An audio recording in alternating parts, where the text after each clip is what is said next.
So, if anybody is familiar with Gary Ridgway, it would be you. What is your reaction to the news that you've heard about his health? Well, what I've heard is that he's close to death, but I've been hearing that for several months. And almost a year ago, I saw a photo of him in a wheelchair. He didn't look too healthy then. So I don't know what his current status is, but I'm hearing he is close to death. I guess my thought on that is that I'm really thinking about the families and what they're going through right now, because every time this case comes up, they have, it just brings up everything. The missing persons reports that they filed, the length of time they had to wait to find out what happened to their daughter. Some, it was 6 years, and there's still some today that don't know what happened to their daughter. So my main thought today as we look at Ridgway's impending demise is about the families, and prayers and thoughts about the families. They've lost their loved one, a hole that they couldn't fill their entire life. Still empty today. And just this case went on for decades. Did you ever fear that you guys weren't going to catch him? No, I always knew we'd catch him. We just didn't. We had a never give up attitude. I had a great team of people. There were people who were very, very committed to evidence processing and committed to preparing for the interviews that we did with Ridgway, committed to the outdoor crime scene processing. You know, we collected scores and scores of dead bodies of little girls and young women. So what this monster did, and that's the way I refer to Ridgway, he's an evil monster who invaded our lives here in Washington State, in Oregon, took the lives of our little girls and young women, someone's sisters, brothers, daughters, granddaughters, ripped their lives out of their families, terrorized the community, put a dark cloud over the state of Washington, and he finally got his judgment from this earthly judge, and I'm understanding that soon he'll face another judgment, which could be pretty harsh. And just, when was the turning point for you in that case? When did you know it was him? Oh, I knew it was him when the science of DNA came along, which, you know, in the early days of 1982, in the early days of the case, we didn't have that kind of science. And so in 1999, 2000, that started to be more and more of a science that was usable in investigations. So I knew in 2001 that we had him through DNA. We had, you know, most of us had top 5 suspects throughout the 19 years that we were working on this case, and he was always in the top. For you personally, how have you gotten through this? Because I can imagine just the things you have seen, the things you've uncovered when specifically on this task force to find this man. Yeah. How difficult was that for you? So I like to say that not only did he traumatize the families with taking the lives of their daughters, their loved ones, but there was, that you don't forget collecting the bodies of little girls in various forms of decomposition, bits and pieces here and there. You don't forget that. It's something that you always are aware of. This case has been, it's just me now. It's not something that's separate. It's a part of me. It's a part of how I think and how I act and how I treat people, how I think about life. And I know that's true with all the detectives that worked this case, because they were very dedicated and tenacious.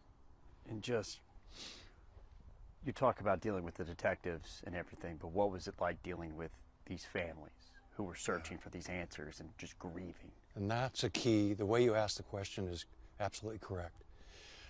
they never have closure. The families were only searching for answers to questions about what happened to their daughter. And you know, when he pled guilty, the questions were answered. And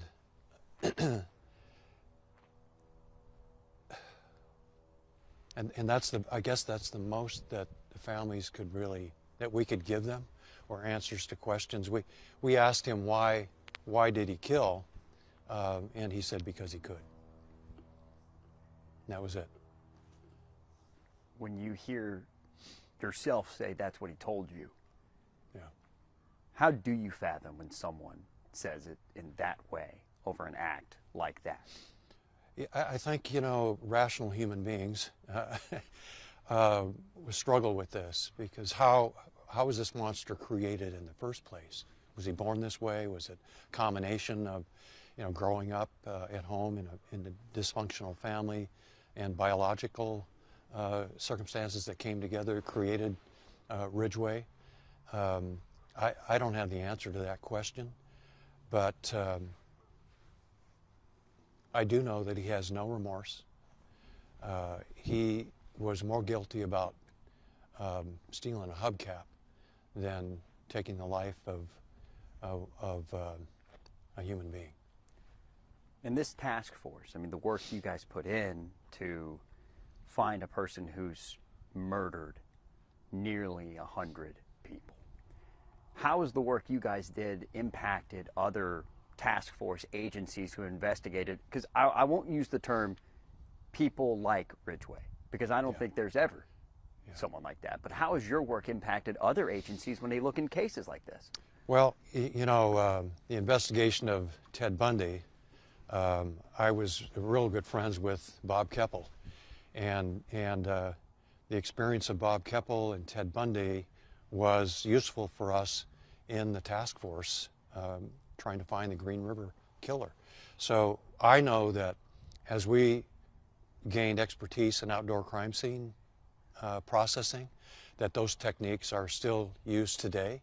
There's been some enhancement with technologies that you can use now to help with processing and measuring and that sort of thing. But a lot of what we did all the way through the 90s in the task force, and then into 2000 when we found additional bodies, are still used today. The advantage that investigators have today, they have technology to help them and assist them. They have new sciences, DNA and new sciences that can evaluate other forensics science, other forensic evidence. And you know, back in 2003, when he was convicted, life sentence, got the plea deal. If he shared more information to where these other victims were, he would avoid the death penalty. Yeah.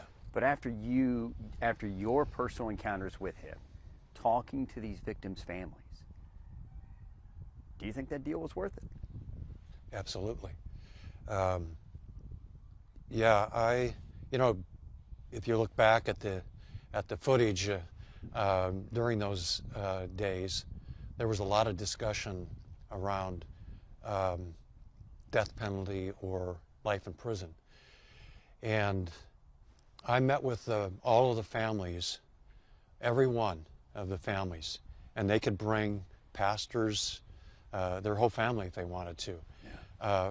Friday, Saturday, and Sunday at a hotel room up off of SeaTac, off of Pacific Highway South in SeaTac. And we talked about the upcoming plea bargain versus death penalty. And what I heard from most of the parents is that we want answers to the questions. We want to know. There were only 7 cases that we were able to charge him with. Only 7 families would have known if we went for the death penalty. Interviewing him for 6 months and working with his attorneys and gaining more insight into other crimes that he committed and solving 48 cases initially and now pleading guilty to 49. We closed 51 cases. He says he's killed 65 people. Those 51 families know now that Ridgway is the guy that took the life of their daughter, that stole their daughter's life. And you touched on it earlier, and I'll end with this. Just with his end near, reportedly, there's still so many families that need those questions answered. To you, for someone who has investigated this firsthand, how would you be able to comfort the families if they aren't going to get those answers? Yeah, I'll tell the families this. I have great faith in the King County Sheriff's Office and local law enforcement here. I've worked with them all. I still interact with them even today. They are committed to tracking down the killers of all unsolved homicides in their jurisdiction. I know that some of them need some financial help from the budget to build cold case units. But I know the detectives, I know the commanders, and I know they're committed to finding these people. It may take a while. Evidence is slim in some of those cases, and years have gone by. But never give up hope. The King County Sheriff's Office, again, I know I'm biased, but these are really hardworking, dedicated cops. And you, to go back to the plea deal side of things, do you feel like at times Ridgway has misled detectives when trying to find victims? Oh yeah, yeah. No, he's a liar. He's a pathological liar. He's a psychopath. He only cooperated to the extent that he had to in order to save his life. And so I feel fortunate that we were able to locate other bodies. After we captured him, he took us to other crime scenes. We recovered additional bodies, provided more answers to the questions that the families were asking, and closed additional cases. So, yeah, he's going to play games as long as he's alive. That's the nature of a serial killer. That's the nature of a guy who's, in my opinion, just pure evil. And my last question for you is this: as he enters the end, just as someone who caught him, talked to him, investigated him, brought him to justice, what would you say to them if you could say anything else? He better pray, because Judgment Day is coming. Thank you for taking the time. One more question. Sure. Would you just look at Jake Sure. for me, please? Thank you. I know it's been years and not every case is settled, and there's still a lot of unanswered questions. Is this closure? Is this some sort of closure? Could there ever really be closure? No, there's never closure for the families. Never. They've lost their loved one, and they're not going to get him back. And his death doesn't change that. It's another chapter in this story that closes. But the investigation of the unsolved murders continue. And so I know for a fact I'm going to be getting some calls later in my life, and I'm sure they're going to solve other cases.